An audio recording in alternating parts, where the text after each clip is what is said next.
जय गुरु जी, शुक्राना गुरु जी, अनंतम अनंतम शुक्राना गुरु जी। कैसे हैं संगत जी? मैं आशा करती हूँ गुरु जी की ब्लेसिंग हमेशा आप लोगों पर बनी रहे। गुरु जी, देने वाला भी तू, खिलाने वाला भी तू, यहाँ तक लेकर आने वाला भी तू। शुक्र है मेरे दात्या, मुझे हर मुसीबत से बचाने वाला भी तू। शब्दों को दुनिया समझ लेती है, खामोशी को समझकर जो साथ देने आ जाए वो है मेरे गुरु जी। संगत जी, गुरु जी बिना मांगे सब कुछ देते हैं। संगत जी, एक बार उनके साथ डायरेक्ट कनेक्शन बना के देखिए। शिकायतें छोड़िए संगत जी, और परमात्मा को हर रोज़ शुक्रिया अदा कीजिए, क्योंकि आपके पास जितना है ना जाने कितनों के पास इतना भी नहीं है संगत जी। अगर आज हम गुरु जी का सत्संग सुन रहे हैं या गुरु जी का मंत्र जाप सुन रहे हैं, तो संगत जी हम बहुत भाग्यशाली हैं कि हमें गुरु जी ने अपने साथ जोड़ा हुआ है। तो संगत जी, इसी बात को सोचते हुए आप इस चैनल को सब्सक्राइब करिए, क्योंकि मैं ऐसे बहुत से गुरु जी के ब्लेसिंग भरे प्यारे प्यारे सत्संग उनकी प्यारी प्यारी संगत जी द्वारा भेजे हुए शेयर करती हूँ। जब भी मैं सत्संग शेयर करूँ सबसे पहले नोटिफिकेशन आपको आए और आप गुरु जी की महिमा को जान सकें और उनकी ब्लेसिंग ले पाएँ संगत जी। आपको अगर सत्संग अच्छा लगे संगत जी, तो प्लीज़ आगे भी शेयर करें, क्योंकि ऐसी बहुत सी ऐसी संगत हैं जिन्हें गुरु जी की ब्लेसिंग की बहुत ज़रूरत है संगत जी। तो चलिए संगत जी, आज के सत्संग सुनते हैं। एक आंटी जी ने हमें रिकॉर्ड कर कर भेजे हैं।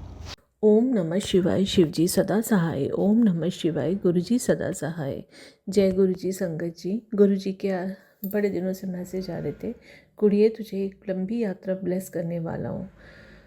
तो मैं सोच रही थी कि वो क्या हो सकती है, क्योंकि मैं तो अपने बेटे की शादी के कामों में इतनी बिज़ी हूँ और मुझे लग रहा था कि मैं कहाँ बाहर जा पाऊँगी। लेकिन गुरु जी महाराज की कृपा से ये संभव हुआ। एक्चुअली मुझे शादी का कार्ड देने के लिए सबसे पहले वृंदावन जाना था, बिहारी जी को और अपनी गुरु को शादी का कार्ड देने के लिए जाना था। तो मेरा मन था कि मैं बड़े मंदिर भी ज़रूर जाऊं, और कुल देवी मेरी कुल देवी शाकंभरी देवी हैं, और मेरा मन था कि मैं शाकंभरी देवी भी जाऊं। लेकिन जब हस्बैंड से बोला तो हस्बैंड बोले कि यहीं आसपास के मंदिर में दे दो, इतनी दूर जाना मुश्किल हो जाएगा। लेकिन मेरा मन बहुत था, तो मेरे मन के चलते पहले तो एक बार उन्होंने आनाकानी करी और फिर मान गए, और हम वृंदावन, फिर दिल्ली बड़े मंदिर, और फिर शाकंभरी होते हुए वापस आए, सब जगह कार्ड देते हुए और सब जगह मत्था टेकते हुए।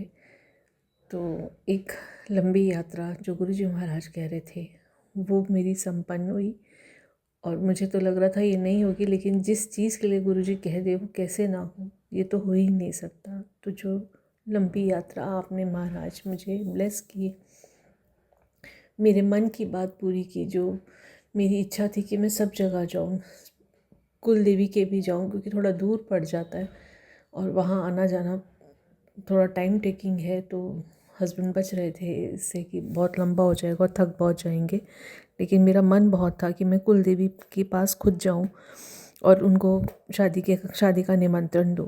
ये गुरु महाराज की कृपा से ही संपन्न हुआ। मैं तीनों जगह गई और मेरे को दर्शन बहुत सुंदर हुए। बिहारी जी महाराज के यहाँ जैसे ही मैं पहुँची, अंदर घुसते ही गार्ड ने कहा दर्शन करने हैं। मैंने कहा हाँ, और उसने कहा मेरे पीछे खड़े हो जाओ, और मैं पीछे खड़े हुए 5 मिनट तक बिहारी जी महाराज के दर्शन करती रही।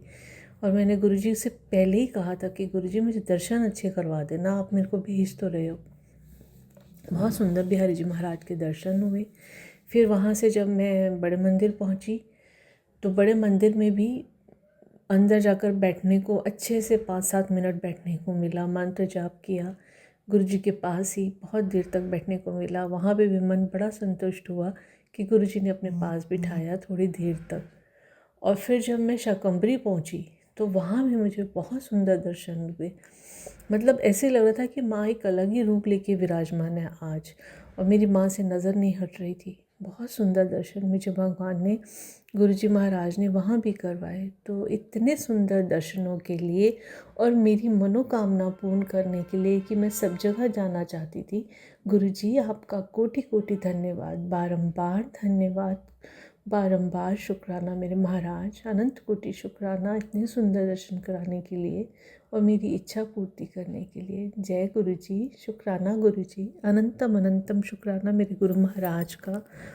ओम नमः शिवाय, शिव जी सदा सहाय। ओम नमः शिवाय, गुरु जी सदा सहाय। चलिए संगत जी अब अगला सत्संग सुनते हैं। ओम नमः शिवाय, शिव जी सदा सहाय। ओम नमः शिवाय, गुरु जी सदा सहाय। गुरु जी के चरणों में मेरा कोटि कोटि प्रणाम।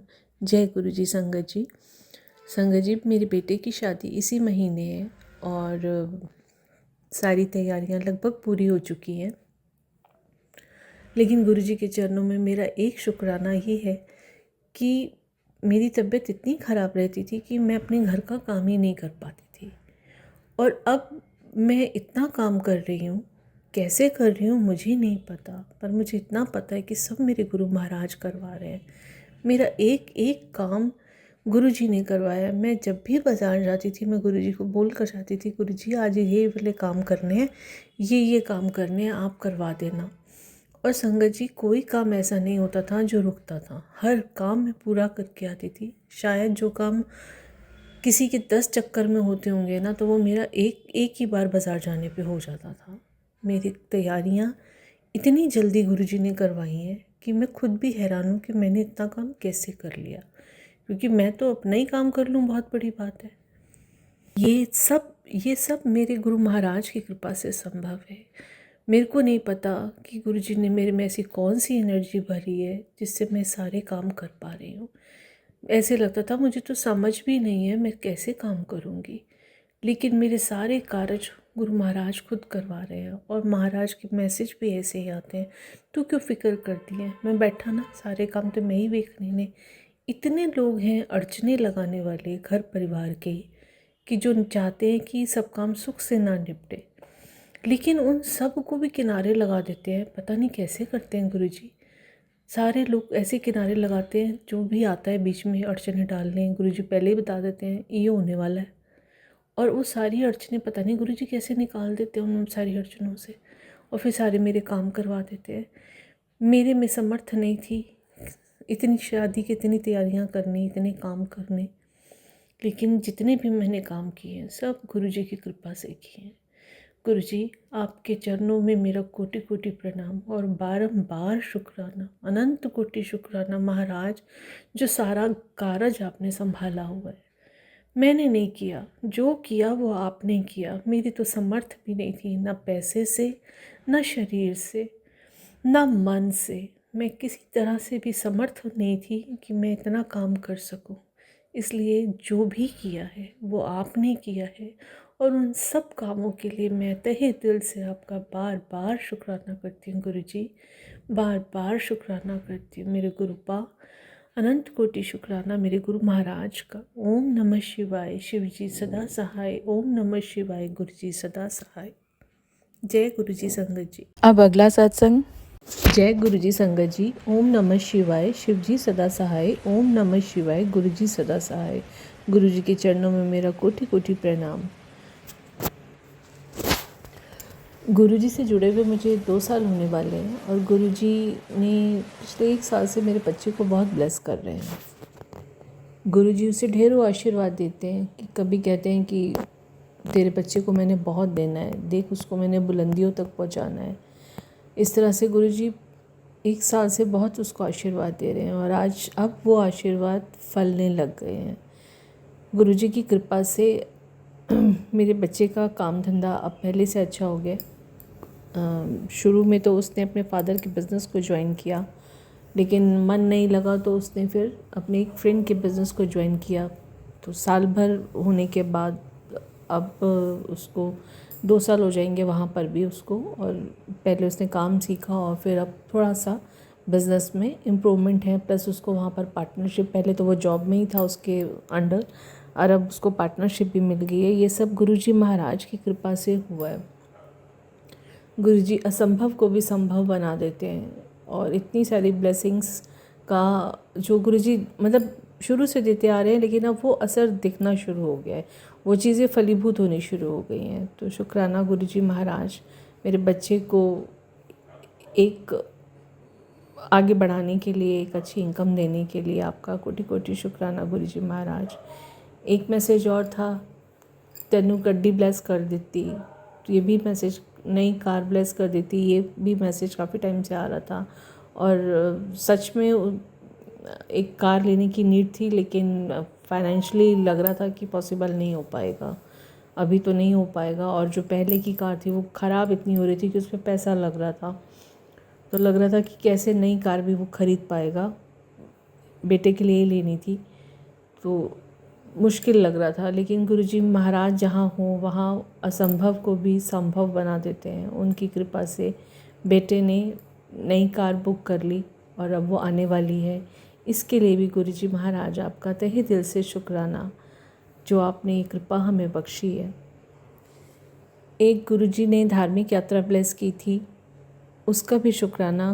गुरुजी की कृपा से मैं सावन के महीने में काशी विश्वनाथ गई और वहाँ पर बाबा के दर्शन किए, बहुत अच्छे दर्शन हुए। काल भैरव के भी दर्शन किए और वहाँ पर थोड़ी सी शॉपिंग भी करनी थी, जो बेटे का रिश्ता गुरुजी की कृपा से हुआ है, जिसकी वजह से जिसके लिए शॉपिंग करनी थी, और वो भी एक बहुत बड़ा काम गुरुजी ने वहाँ पर मेरा करवा दिया।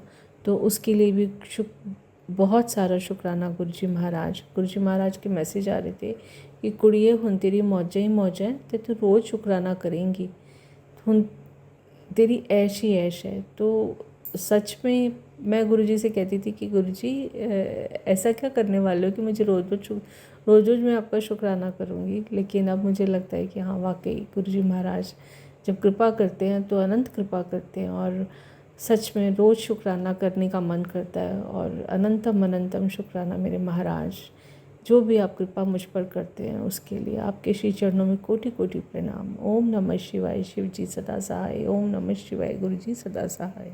चलिए संगत जी, अब अगला सत्संग सुनते हैं। जय गुरु जी संगत जी। ओम नमः शिवाय, शिव जी सदा सहाय। ओम नमः शिवाय, गुरु जी सदा सहाय।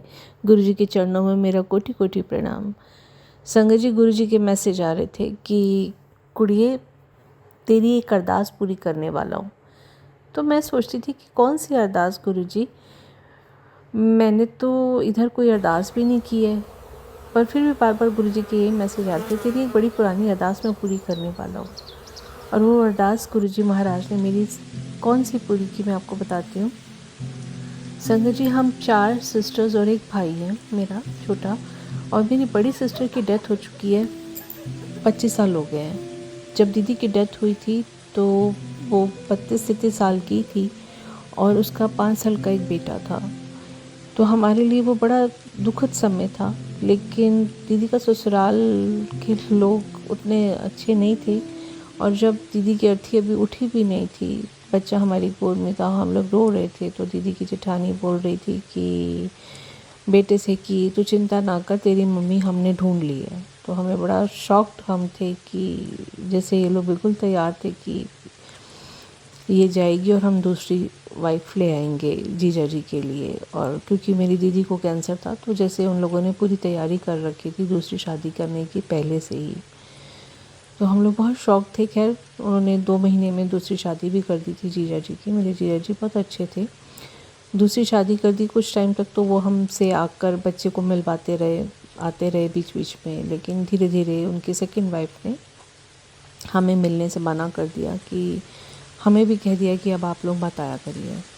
और ख़ुद भी उसने आने से जीजा जी को मना कर दिया। तो धीरे धीरे करते करते बच्चा हमसे दूर हो गया, और हम उस बच्चे के लिए तरसते थे, क्योंकि वो हमारे घर का बड़ा बच्चा था और हम तरसते थे उसको देखने के लिए, और दीदी का इकलौता बच्चा था। लेकिन जब ऐसे बोल दिया तो हमें लगा कि ऐसा ना हो कि हमारे ज़्यादा मोह ममता में पड़ने से, या हमारे ज़्यादा इंटरफेरेंस, हमारे किसी भी तरह के इंटरफेरेंस से बच्चे की लाइफ स्पॉइल हो। ऐसा ना हो वो बच्चे के साथ व्यवहार ख़राब करें। तो हम बच्चे से एक दूरी बना ली थी। लेकिन हाँ, ये था कि हमें बच्चे के बारे में पता लगता रहता था कि बच्चा क्या कर रहा है। लेकिन वो हमसे नहीं मिलने देती थी। बच्चा बड़ा हुआ, उसकी शादी भी कर दी, और शादी के 15-20 दिन बाद जीजा जी की डेथ हो गई। फिर हमें पता चला कि वो तब भी ये कोशिश करते रहे कि हम में से कोई भी वहाँ पे ना पहुँचे। हमें खबर ही नहीं मिली। हमें बाद में खबर मिली कि जीजा जी नहीं रहे। उसके बाद हमें एक बार खबर मिली कि बच्चे का डाइवोर्स हो गया, और फिर हमें कुछ टाइम बाद फिर खबर मिली कि उसकी दूसरी शादी भी हो गई है। तो हम बड़े मन हमारा बड़ा ख़राब होता था और हमें लगता था कि अब तो क्या ही हम उससे मिलेंगे। अच्छा, इधर में हम लोग एक तो अपनी बहन खो चुके थे, ऊपर से बच्चा भी दूर हो चुका था। तो मैं हमेशा अपने ठाकुर जी से प्रार्थना करती थी कि ठाकुर जी, कभी तो बच्चा हमारे पास आएगा अपनी माँ को ढूंढता हुआ, क्योंकि तब वो बहुत छोटा था, 5 ही साल का था। कभी तो आप हमारी सुनोगे, कभी तो बच्चा हमारे पास आएगा। ऐसे करते करते 25 साल हो गए थे ठाकुर जी से अरदास करते हुए। और अब मैं कहने लग गई थी, अब क्या आप हमारी अरदास पूरी करोगे? अब तो वो बड़ा हो गया, अब तो हमें भूल गया होगा, वो क्या आएगा हमारे पास।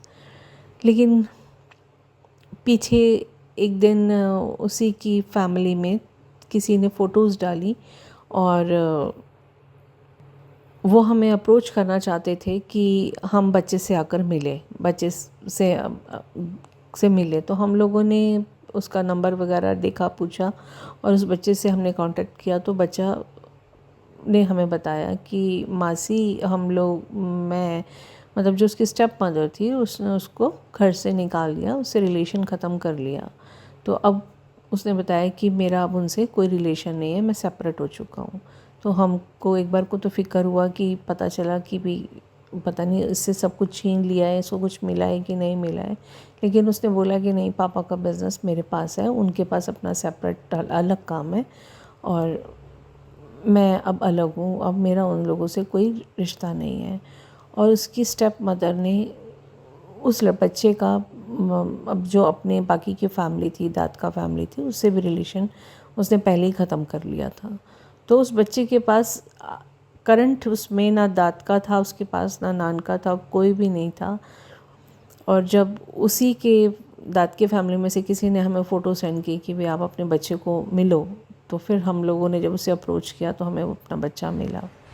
तो अब वो हमसे पूछता है कि मम्मी की फ़ोटो कहाँ है, मम्मी की फ़ोटो भेजो, मम्मी कैसी थी। तो अब हम बहुत खुश होते हैं कि ठाकुर जी को मैं कहती हूँ कि आपने मेरी वो अरदास पूरी कर दी जो मैं इतने सालों से आपसे कर रही थी कि हमारा बच्चा हमारा करके आपने इतने सालों के बाद हमें हमारी झोली में डाल दिया।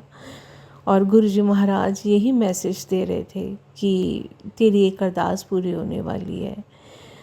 तब मुझे जब बच्चा हमें मिला, तब मुझे समझ में आया कि कौन सी अरदास थी जो महाराज ने पूरी की है। शुक्राना गुरु जी महाराज, अनंतम अनंतम शुक्राना। कितना भी दिल की गहराइयों से मैं शुक्राना करूँगी आपका, वो कम पड़ जाएगा जो आपने हमें बख्शा है।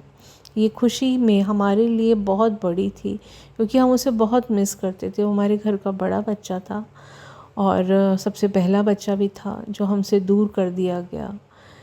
और अब वो बच्चा वापस गुरु जी महाराज की कृपा से हमारे पास फिर से आ गया है। शुक्राना गुरु महाराज, कोटि कोटि शुक्राना आपका, अनंतम शुक्राना। ओम नमः शिवाय, शिव जी सदा सहाय। ओम नमः शिवाय, गुरु जी सदा सहाय। चलिए संगत जी, अब अगला सत्संग सुनते हैं। जय गुरु जी। ओम नमः शिवाय, शिव जी सदा सहाय। ओम नमः शिवाय, गुरु जी सदा सहाय। गुरु जी के चरणों में मेरा कोटि कोटि प्रणाम। संगत जी, गुरु जी की कृपा से मेरे बेटे का रिश्ता हुआ और अब शादी 2-3 महीने के अंतराल में होने वाली है, तो उसकी शादी की तैयारियां चल रही हैं। गुरु जी के मैसेज आते हैं, कुड़िए तू फिक्र नहीं करनी, सब चंगा होएगा, सारी तैयारियां मैं ही करनी है ने, तो तू फिक्र नहीं करनी। और जब गुरु जी का ये मैसेज आता है तो मन को बड़ी तसल्ली होती है कि महाराज हैं, सब देख लेंगे आप।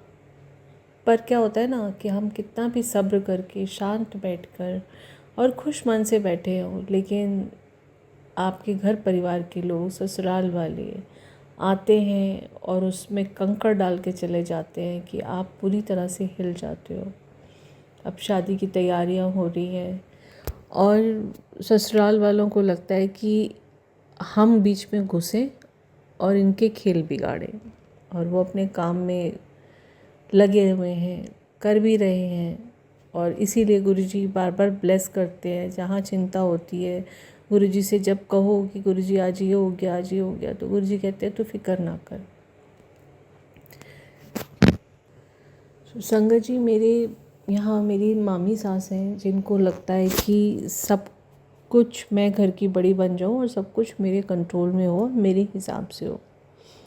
और वो मुझे बिल्कुल पीछे करना चाहती हैं कि इसको तो मैं बिल्कुल किनारे कर दूँगी और मैं सारी चीज़ें अपने आप से मैनेज करूँगी। तो वो यही कोशिशों में लगी हुई है कि तैयारियों में भी और शादी के टाइम पर भी सिर्फ मैं ही होंगी। तो उनकी इंटेंशन मुझे समझ में आ रही है, लेकिन मेरे हस्बैंड को नहीं समझ में आ रही है, क्योंकि उनके ऊपर तो वशीकरण है। वो जैसे वो कहती हैं मेरे हस्बैंड वैसे ही करते हैं, और इसी बात को, इन्हीं सब चीज़ों को लेकर मेरे और उनके बीच में अक्सर लड़ाई हो जाती है, क्योंकि मुझे पता है कि उन लोगों की इंटेंशंस अच्छी नहीं है। मैं चाहती हूँ कि जैसे मेरी ज़िंदगी इन लोगों ने मैरिड लाइफ को डिस्टर्ब किया हुआ है, मैं नहीं चाहती कि मेरे बच्चे की मैरिड लाइफ को भी ये लोग डिस्टर्ब करें। तो मैं एक दूरी बना के रखना चाहती हूँ, लेकिन वो लोग बीच बीच में बार बार घुसते हैं, कूदना चाहते हैं कि जैसे हम चाहें वैसे काम करवाएं, इसके काम हम इसके हिसाब से निपटने नहीं देंगे। तो इसी चक्कर में बार बार लड़ाइयाँ हो जाती हैं हम लोगों के बीच में और काम रुक जाते हैं। तो मैं कई बार क्या होता है कि बहुत परेशान होती हूँ, तो गुरुजी से प्रार्थना करके सोती हूँ, और जब मैं सोकर उठती हूँ तो मैं कुछ बोलती हुई उठती हूँ। मेरे को ये लगता है कि अरे ये मैंने क्या बोला। एक बार मैं सोकर उठी, प्रार्थना करके सोई थी, परेशान ही थी, तो प्रार्थना करके सोई, तो मैं उठी तो मैं बोल रही थी कोई पागल हो जाएगा। तो मैंने कहा अरे कौन पागल हो जाएगा, ये क्या मैं बोलती हुई उठ रही हूँ। फिर एक दिन 2-3 दिन बाद फिर मैंने कोई प्रार्थना करके मैं सोई होंगी, और उठी तो मैं बोल रही थी कि जिस दा साहिब डाटा होए। मैं कहा वाह गुरु जी, आज तो मैं शब्द बोलती हुए उठी हूँ।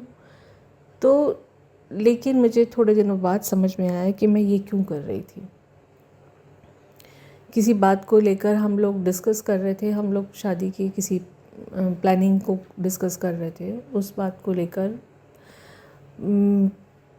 झगड़ा हुआ। झगड़ा क्या हुआ, मेनली ये लोग कोशिश करते हैं कि मेरे को बिल्कुल बेइज्जत करने की, कि भाई तुझे कुछ नहीं आता है, तू साइड हो जा और सारे काम हम खुद कर लेंगे और तेरे को कोई ज़रूरत नहीं है बोलने की। तो मैंने बोला कि मुझे मालूम है कि कौन सा काम कैसे करना है, कहाँ से करना है, मैं कर लूँगी, मुझे नहीं नीड है किसी की भी। तो जो काम मैं खुद से हैंडल कर सकती हूँ तो मैं तो कर लूँगी। लेकिन मेरे हस्बैंड की पूरी कोशिश थी कि मैं ये सारे काम खुद नहीं करूँ और ये सारे काम मैं दूसरों को करने के लिए दे दूँ। और जब उनको लगता है कि वो सक्सेसफुल नहीं हो पा रहे हैं काम मेरे से छीनने में, तो वो मुझे बेइज्जत करते हैं। तो बेइज्जत भी वो क्या करते हैं कि मेरी जेठानी की बहू है जो तो मेरे हस्बैंड क्या कहते हैं कि तुम जो हो, तुमको जो भी काम करना है जेठानी की बहुओं से पूछ के करना है, वो बड़ी हैं और तुम छोटी हो। मुझे बहुत बुरा लगा। एक बार कहा किसी ने, 2 बार कहा, बार बार वही बातें। और हस्बैंड बोलते हैं, फिर सेम बात मेरी मामी सास बोलती है, सेम बात मेरी नंद बोलती है। तो वो बार बार अपनी वही सेम चीज़ों पे बेइज्जती सुनते सुनते एक दिन तो जैसे मैं फट पड़ी। मैं इतना रोई, मुझे समझ ना आए कि ये क्या रहे हैं ये लोग। मुझे तैयारी नहीं करने दे रहे हैं काम। एक तो मेरी तबीयत उतनी अच्छी नहीं रहती है, मेरे पास इतनी एनर्जी नहीं है, तो मैं फिर भी अपनी एनर्जी को समेट के जितना काम मुझे करना होता है, मैं चाहती हूँ कि मैं फटाफट अपने काम निपटाऊँ। लेकिन ये लोग चाहते हैं कि ये लोग काम में रोड़े डालें, और ये चीज़ मेरे हस्बैंड नहीं समझ पाते हैं कि तुम्हारे से दूसरे लोग क्या करवा रहे हैं। और बड़े मज़े से उस दिन तो खैर मैं बहुत रोई, इतना रोई कि मुझे ऐसे लग रहा था कि मैं पागल हो जाऊंगी, मैं फट पड़ूंगी। ये अंदर का जो मेरा गुब्बार है कहाँ जाके निकालूं, किसको बोलूं, कैसे करूं। और पता नहीं क्या क्या स्पेल करते हैं कि पूजा पाठ भी रुक जाती है। तो गुरुजी कहते हैं ये लोग तुझे मुझसे दूर करने के लिए भी स्पेल करते हैं। और वो हो ही रहा था कि काम की भी वजह से, कुछ तबीयत की वजह से मेरे पाठ भी छूट रहा था, जो मेरा मंत्र जाप होता है वो भी छूट रहा था, जो मेरा छूटना नहीं चाहिए। और उस दिन इन्होंने मेरे को इतना रुला दिया बेइज्जत करके कि मैं बहुत रोई, इतना रोई कि मुझे लगा कि हे भगवान, आज धरती फट जाए, मैं समाज हूँ, ये लोग चाहते क्या हैं। और रोते रोते मैं गुरुजी महाराज के पास बैठी, थोड़ा सा शांत हुई। फिर मैंने 2-4 दिन जब अपना फिर से मंत्र जाप करना शुरू किया, धीरे धीरे मन शांत हुआ, तो मुझे याद आना शुरू हुआ कि गुरुजी ने तो पहले ही कहा था कि कोई पागल होने वाला है। और वाकई में पागल होने वाली थी ये लोग। मुझे गुरुजी को तो पता ही होगा कि ये लोग मेरे साथ क्या करने वाले हैं। और वाकई में मैं बिल्कुल पागलों वाली हालत हो गई थी। मुझे ऐसे लग रहा था कि मेरा सिर फट जाएगा। पता नहीं आज क्या हो जाएगा या मैं ख़त्म हो जाऊंगी, मुझे समझ ही नहीं आ रहा था ये लोग मुझे कितना टॉर्चर करे जा रहे थे।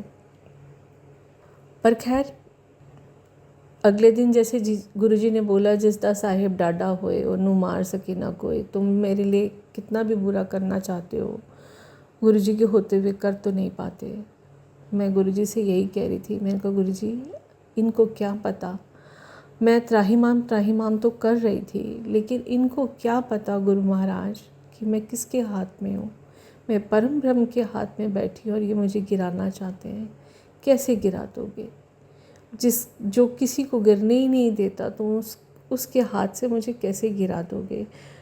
और फिर जब ये गिरा नहीं पाते तो ये परेशान होकर और मुझे ज़्यादा तंग करते हैं कि इसको और तंग करें, ये जो भी हम इसके ऊपर करते हैं कोई चीज़ असर नहीं कर रही है, तो ये लोग और गिराने में लग जाते हैं। लेकिन तभी गुरुजी कह रहे थे कि जिसदा साहिब डाडा होए उन्हें मार सके ना कोई। पता नहीं गुरुजी आप कैसे करते हो, ऐसे ऐसे भयंकर कष्टों से हमें निकाल के ले आते हो, हमें पता भी नहीं चलता है। शुक्राना गुरु महाराज, अनंतम अनंतम शुक्राना, दिल की गहराइयों से शुक्राना गुरुजी, हमें थामने के लिए, हमें गिरने ना देने के लिए शुक्राना गुरुजी, बारंबार शुक्राना। ओम नमः शिवाय, शिवजी सदा सहाय। ओम नमः शिवाय, गुरुजी सदा सहाय।